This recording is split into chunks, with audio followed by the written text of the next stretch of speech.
नमस्कार। दीपावली किस दिन मनाई जाए, इस चर्चा में बहुत सारे ब्लॉगर्स भी आ गए हैं, प्रोफेसर्स आ गए हैं, विद्वान लोग आ गए हैं। ब्लॉगर्स का यहाँ पर क्या काम है? आप ब्लॉगर्स के जरिए अप्रोच करके, ब्लॉगर्स के जरिए आप लोगों को बता के जोर दे रहे हैं कि 31 तारीख को दीपावली मनाई जाए, वो भी तब जबकि दीपावली के बहुत दिन शेष हैं। मुझे लगता है कि यह कर्म उचित नहीं है। इसलिए उचित नहीं है कि यह निर्णय जब शंकराचार्य जी ने किया है, इस पर निवेदन किया है, तर्क दिए हैं, उसके बाद उनकी बात को नकार के, उनके सम्मान को तिरोहित करते हुए अगर हम इस तरह से मास मीडिया में लोगों को भ्रमित करने की कोशिश करेंगे तो हमारे मनोबल को कम दिखाएगा। बात इस बात का नहीं मित्र कि सत्य कौन है।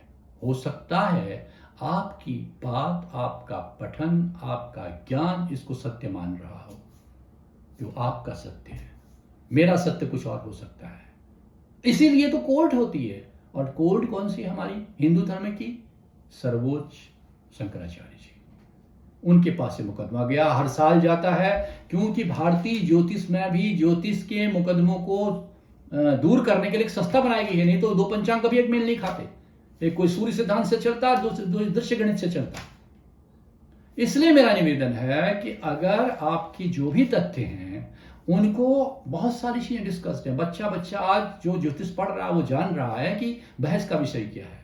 इसलिए मैं सभी से निवेदन करूंगा कि जो ब्लॉगर्स इस तरह की बात कर रहे हैं, अपने ब्लॉग में आके लोगों को बुला के बता रहे हैं कि 31 को होगी, उसमें बिल्कुल ध्यान न दें। शंकराचार्य जी के वचनों को देखें और हमारे अगले वीडियो में देखें कि कौन कौन सी चीजें हैं जहां पर मतभेद हैं, और उन मतभेद को कैसे दूर किया शंकराचार्य जी ने, मैंने पहले वीडियो में दिया था। अब मैं वो वीडियो थोड़ी लंबी हो गई, क्रमवार आपको बताऊंगा 1, 2, 3, 4 कौन कौन से वो पॉइंट हैं, वो बिंदु है जिन पर की चर्चा हुई है और उन चर्चा को माना गया। जैसे कोर्ट में होता है, पक्ष विपक्ष दो लोग बात करते हैं, माननीय जो भी न्यायाधीश हैं उनको लिखते हैं हर बात को, लेकिन मानते वही हैं जो उनको उचित लगता है। हमारे धर्म के प्रवर्तक, हमारे धर्म के जो रक्षक हैं इस समय, जो हमारे जो है शीर्षस्थ हैं सनातन धर्म के शंकराचार्य जी, उनके कथन को तिरोहित करने की कोशिश न करें, इन ब्लॉगर्स को देखने की कोशिश न करें। हमने अपने वीडियोज में बार बार उनका आपको मत दिया हुआ है, ठीक है, हो सकता है आप उनको प्रश्न करें, लेकिन सम्मान में मानना पड़ेगा, सनातन की एकता में मानना पड़ेगा, क्योंकि आपके बहस के बिंदु भी बहुत समीप हैं। मैं ये नहीं कह रहा जो आपने तर्क दिए हैं वो पूरी तरह से नकारे जाने वाले हैं, लेकिन उन तर्कों के ऊपर जो भारी पड़ता है उनका वचन और उनका विश्लेषण और एनालिसिस।